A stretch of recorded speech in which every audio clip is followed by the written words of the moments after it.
अल्हम्दुलिल्लाहि रब्बिल आलमीन वस्सलातु वस्सलामु अला रसूलिहिल अमीन अम्मा बाद बिस्मिल्लाहिर रहमानिर रहीम अखबरना अल हारिस इब्न मिस्कीन क़राअतन अलैहि व अना अस्मअु अन इब्न वहाब अन यूनुस अन इब्न शिहाब अन सईद इब्न मुसय्यिब अन अबी हुरैरा रज़ियल्लाहु अन्हु عن رسول الله صلى الله عليه وسلم قال الفطرة خمس الاختتان والاستحداد وقص الشارب وتقليم الأسفار ونتف الإبط رواه النسائي।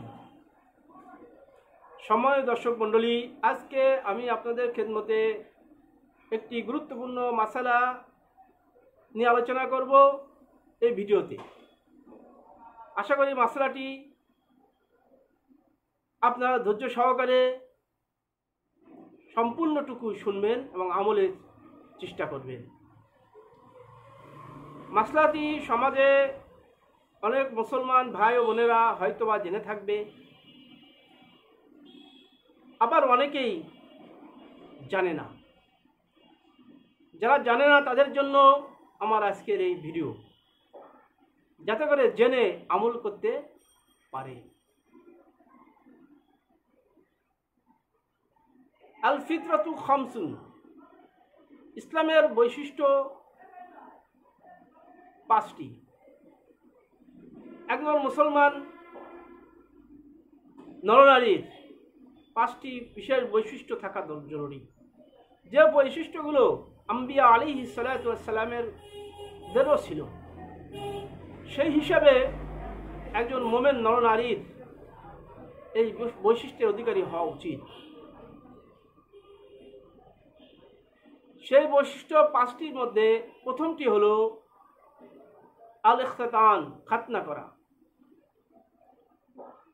আমাদের দেশে, বাংলাদেশে খাতনারে অনেকেই মুসলমানি বলে নামকরণ করে থাকি, আবার অনেকেই খাতনা বলেই জানি। এই খাতনা ছোট ছেলেদের যখন তার বয়স 3 বছর, 2 বছর, 4 বছর এরকম বিভিন্ন বয়সের হয়ে থাকে, তখন এদেরকে খাতনা করিয়ে দেওয়া হয়। আমাদের দেশে মেয়েদের খাতনা করার প্রচলন নেই, তবে সৌদি সহ অন্যান্য আরব রাষ্ট্রগুলোতে এই খাতনার প্রচলনটা আছে। তো এই খাতনা করা ইসলামের অন্যতম বৈশিষ্ট্যের একটি। 2 নম্বরে হচ্ছে আল ইস্তেহদাদ। ইস্তেহদাদ অর্থ হচ্ছে নাভির নিচের পশম কেটে ফেলা, ছেঁচে ফেলা। এটা একজন ছেলে হোক মেয়ে হোক, যখন বয়সপ্রাপ্ত হয় তখন থেকেই এই নাভির নিচের পশমটা আসে, দেখা যায়। তো এটা ছেটে ফেলা, এটা চেঁচে ফেলা, কেটে ফেলা, এটা ইসলামের অন্যতম বৈশিষ্ট্যের 2 নম্বর একটি বৈশিষ্ট্য। 3 নম্বর আছে কসরু শারিব, মোচ ছেঁচে ফেলা, ছেটে ফেলা। অনেকেই আছে মোচ লম্বা করে রাখে, দাড়ি ছেটে ফেলায়, চেঁচে ফেলায়, এক মুষ্টির কম রাখে, কিন্তু মোচকে বড় রাখে। এটা ইসলামের অন্যতম বৈশিষ্ট্যের মধ্যে নয়, বরং মোচকে ছেঁচে ফেলা, ছেটে ফেলা, এটা ইসলামের অন্যতম বৈশিষ্ট্যের একটি। 3 নম্বর। 4 নম্বর হচ্ছে তাকলিমুল আসফার, নখ কেটে ফেলা। এই নখ অনেকে বড় রাখে, দেখা যায় হাতের 5 আঙ্গুলের কে 9 আঙ্গুলের নখ বড়, অথবা বুড়ো আঙ্গুলের নখ বড়। এগুলো ঠিক নয়, অর্থাৎ এগুলো কেটে ফেলে দিতে হবে। তা না হলে মুখের ভিতরে ময়লা থাকে, ময়লা ভিতরে গেলে খাবারের সময় ময়লা মিশ্রিত খাবার খেলে পেটের অসুবিধা, রোগ ব্যাধি হতে পারে। 5 নম্বরে হচ্ছে নতফুল ইবিত, বগলের পশম উপড়িয়ে ফেলা।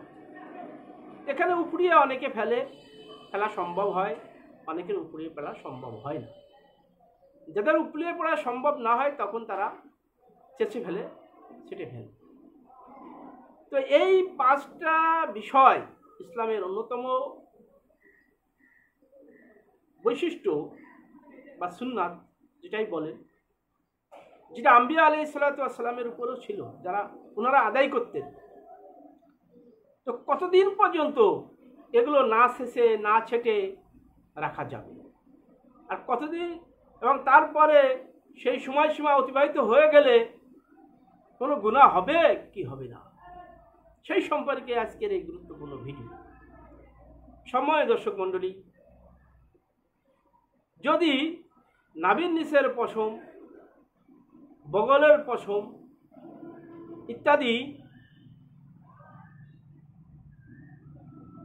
40 দিনের ওভার হয়ে যায়, না কেটে 40 দিন ওভার হয়ে যায়, তাহলে সে গুনাহগার হবে।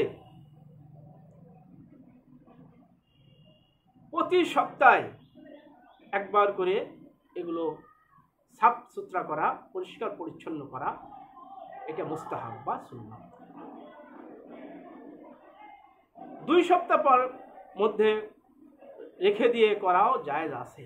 তবে একাধারে এভাবে না ছেটে না কেটে যদি 40 দিন ওভার করে দেয়, তাহলে সে গুনাহগার হয়। 40 দিনের মধ্যে তার এই কাজ করতে হবে, তাহলে স্বাস্থ্য ভালো থাকবে, শরীর পরিষ্কার পরিচ্ছন্ন থাকবে, মন ভালো থাকবে। অনেকেই আছেন যে মাসকে মাস আছে, দিনকে দিন আছে, সপ্তাহকে সপ্তাহ আছে, কিন্তু এগুলো পরিষ্কার পরিচ্ছন্ন করেন না। তাই আসুন, ইসলাম কত সৌন্দর্য শিক্ষা দিয়েছে, ইসলাম কত সৌন্দর্য বর্ধনের পদ্ধতি বাতলিয়ে দিয়েছে, এইটাকে অনুসরণ করুন। 40 দিন পর্যন্ত, 40 দিন ওভার হয়ে যাবে, তাহলে ওই ব্যক্তির, যদি না কাটে ওই ব্যক্তি, তাহলে সে গুনাহগার হবে।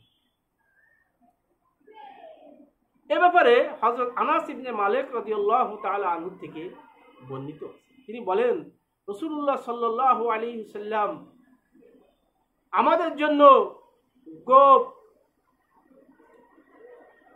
ছাটা, নখ কাটা, নাভির নিচের পশম বা লোম ছেঁচে ফেলা এবং বগলের পশম উপড়ে ফেলার মেয়াদ নির্দিষ্ট করে দিয়েছেন, যে আমরা যেন এই কাজগুলো 40 দিনের বেশি সময় পর্যন্ত ফেলে না রাখি।